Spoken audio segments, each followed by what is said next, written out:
नमस्कार दोस्तों, आज मैं बताने जा रही हूँ कि फैमिली बच्चे प्लस पढ़ाई कैसे करें। तो आपको मैं बता दूँ कि अगर कोई ठान ले कि कुछ करना है तो वो कुछ कर सकता है। अगर आप लोग सोच लो कि मेरी शादी हो चुकी है, फैमिली है, अब हमें कुछ नहीं करना, तो आप लोग कुछ नहीं कर सकते हो। इसलिए आप लोगों को एक निर्णय ले लेना है, एक चीज़ टारगेट बना लेनी कि हमें ये चीज़ करनी है तो करनी है।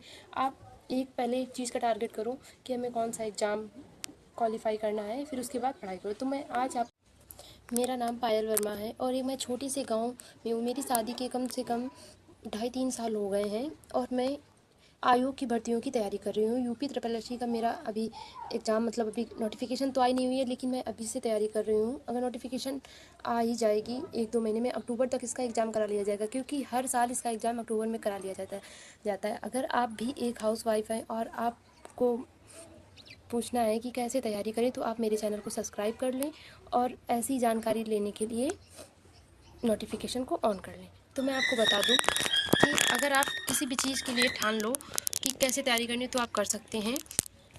इसलिए आप सुबह टाइम अपना जल्दी से उठ जाइए, अपने घर का सारा काम कर लीजिए, जो भी काम है। उसके बाद अपने बच्चा उठ जाता है, उसका जो भी काम है बच्चे को तैयार कर दीजिए। बच्चा जब खेलने लगे तो जो भी टाइम मिले उसमें आप पढ़ाई कर लीजिए।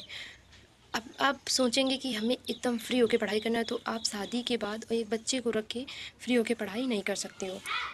इसलिए आप लोगों को जो भी फ्री टाइम मिले, क्योंकि आपको फैमिली भी देखनी है, बच्चा भी देखना और पढ़ाई भी देखनी है, तो आपको जो भी फ्री टाइम मिले, मतलब बच्चा जब खेल रहा हो या बच्चा सो रहा हो या बच्चा किसी दूसरे फैमिली मेम्बर के पास में हो, तो उस टाइम आप अच्छे से अपने नोट्स बना लें, या फिर नोट्स बना चुके तो उसका रिवीजन कर लें। मतलब कुछ भी करके आप जब बच्चा कुछ काम कर रहा हो तो उस टाइम पे उसको आप फिर उस टाइम बैठिए ना, उस टाइम आप लोग अच्छे से पढ़ाई करिए।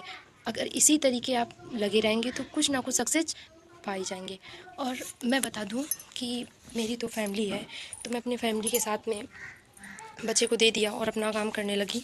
और आप लोग शायद अकेले होंगे तो काफ़ी स्ट्रगल करना पड़ता है, तब कहीं सरकारी जॉब लगती है। अगर आप सोच रहे हैं कोई सरकारी जॉब करना, तो आप कर सकते हैं। बस आपको निरंतर उसी चीज़ पे लगे रहना है, क्योंकि शादी के बाद जॉब पाना एक बहुत ही मुश्किल है। अगर आप अच्छे से तैयारी करेंगे तो पा भी सकते हैं। ऐसी बात नहीं है कि शादी के बाद किसी की जॉब नहीं लगती, लेकिन लगती है, लेकिन उसमें आपको बहुत स्ट्रगल करना पड़ता है। तो अगर ऐसी जानकारी पाना चाहते हैं तो मेरे चैनल को आप सब्सक्राइब कर लें, क्योंकि हम काफ़ी कुछ मतलब काफ़ी दिन हो गए छोड़े हुए जाते हैं, तो इतना माइंड पे नहीं। अगर जो लोग बराबर से पढ़ाई, हम लोग थोड़ा थोड़ा करो, पर हमेशा पढ़ाई करते रहो। जो तुम्हारा टारगेट है, जो टाइम टेबल है, उसको फॉलो करते रहो। अगर फॉलो करते रहोगे तो एक ना एक दिन सक्सेस ज़रूर मिल जाएगी। अगर ऐसी वीडियो आप लोग देखना चाहते हो तो मेरे चैनल पर कमेंट ज़रूर करना। मैं कल से डेली एग्ज़ाम लगा हुआ है, जो भी आपका, मेरा तो वैसे एयरफोर्स का लगा हुआ है, तो कल से मैं एयरफोर्स के लिए या फिर आयोग की भर्तियाँ जो भी आप बोलेंगे उसके लिए मैं। अब कुछ लोगों का कमेंट आएगा कि दीदी आप भी एक हाउस वाइफ है और आप कैसे पढ़ाई करती है। तो मैं आपको बता दूं कि मैं सुबह उठ जाती हूँ, उसके बाद जो भी थोड़ा बहुत काम हुआ वो कर लिया, क्योंकि मेरे साथ में एक मेरी मतलब जो बड़ी दीदी हैं वो भी हैं, वो अपना सुबह खाना बना लेती हैं। तो मुझे जो थोड़ा बहुत काम हुआ मैंने कर लिया। अपने बच्चे को जो भी फीड वगैरह कराना है वो करा दिया। उसके बाद अपने बच्चे को दे आई मम्मी के पास में। फिर उसके बाद मैं चली जाती हूँ कोचिंग। मतलब मैंने अपनी कोचिंग लगवाई हुई है, क्योंकि घर पे इतना पढ़ाई हो नहीं पाती है, इस वजह से मैं कोचिंग चली जाती हूँ। फिर उसके बाद वहाँ पे कोचिंग पढ़ी 2-4, कम से कम 4 घंटे हो जाते हैं सुबह से 7:30 से। फिर 12 बजे उसके बाद मैं आ जाती हूँ। 12 बजे आने के बाद में फिर अपने बच्चे को खिलाया थोड़ी बहुत देर, फिर उसको मम्मी देखने लगी। बच्चे को मम्मी है मेरे, वो ही बच्चों को देखती हैं, और घर पे सभी लोग हैं, सभी लोग बच्चे को खिलाते हैं। फिर उसके बाद आके थोड़ा बहुत बच्चे को खिलाया, फिर जो टाइम मिला उसमें पढ़ाई कर ली। फिर शाम टाइम हो गया, घर का काम किया सारा, और खाना पीना जो बनाना हुआ, बर्तन धुलने हो, जो मतलब सारा काम करके अच्छे से फिर उसके बाद बच्चे को खिला के जब बच्चा सो जाता है, उसके बाद जो भी टाइम मिला 2-4 घंटे उसमें पढ़ाई कर ली। किसी भी दिन नहीं भी मिलता है, लेकिन हमें एक हाउस वाइफ है तो हमें कुछ ना कुछ करके टाइम तो निकालना पड़ेगा, वरना अगर टाइम नहीं निकाल पाओगे आप लोग तो जॉब नहीं लगेगी। अगर आपको 2-3 साल हो चुके हैं तो इसके बाद जॉब लगना मुश्किल हो जाती है, क्योंकि।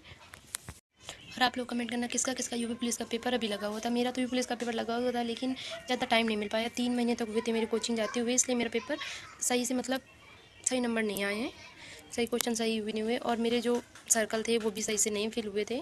1-2 सर्कल, 1-2 क्या कम से कम 6 सर्कल तक गलत भर गए थे, इसलिए मेरा पेपर वो क्वालिफाई नहीं हुआ। लेकिन ऐसा नहीं है कि एक पेपर अगर अच्छा ना हुआ हो तो उसके आगे आप पढ़ाई छोड़ दें और उसी का शौक मना के आप घर पर बैठ जाएं, ऐसा कुछ नहीं होता है। अगर इसमें गलती हुई है तो इस आने वाले, ऐसा तो है नहीं कि इसके बाद कोई एग्ज़ाम नहीं होगा, आगे भी एग्ज़ाम लगे हुए हैं, उसकी तैयारी कीजिए आप। आयोग की भर्तियाँ लगी हुई हैं, पेट का फॉर्म निकाल लीजिए, उससे भी काफ़ी सारी आयोग की भर्तियाँ आती हैं। अगर आप गर्ल्स हैं तो आयोग की भर्तियाँ आपके लिए बहुत अच्छी हैं, क्योंकि इस पर ऑफिस वर्क होता है। और बात रही पुलिस की, तो जो पुलिस की तैयारी कर रहा है तो कुछ ही 1-2-3 महीने में नोटिफिकेशन आ जाएगी। आप लोग उसकी अभी से तैयारी करिए। अगर आप लोग सोचेंगे कि हम उस टाइम से ये तैयारी करेंगे, अभी से तैयारी करेंगे, तो ऐसा नहीं हो पाता है। इसलिए आप अभी से लग जाइए तैयारी पे, तभी सिलेक्शन हो पाएगा। वरना आप सोचें नोटिफिकेशन आ जाएगा, फिर जब एग्ज़ाम की डेट आ जाएगी तब हम लोग पढ़ाई करेंगे, तो कभी भी एग्ज़ाम नहीं निकलेगा। और आप एक हाउस वाइफ हैं तो आप अभी से थोड़ा थोड़ा पढ़ाई कीजिए, तो आप लोग का एग्ज़ाम क्लियर हो सकता है। और अगर आप लोगों ने अभी तक मेरा चैनल सब्सक्राइब नहीं किया तो प्लीज़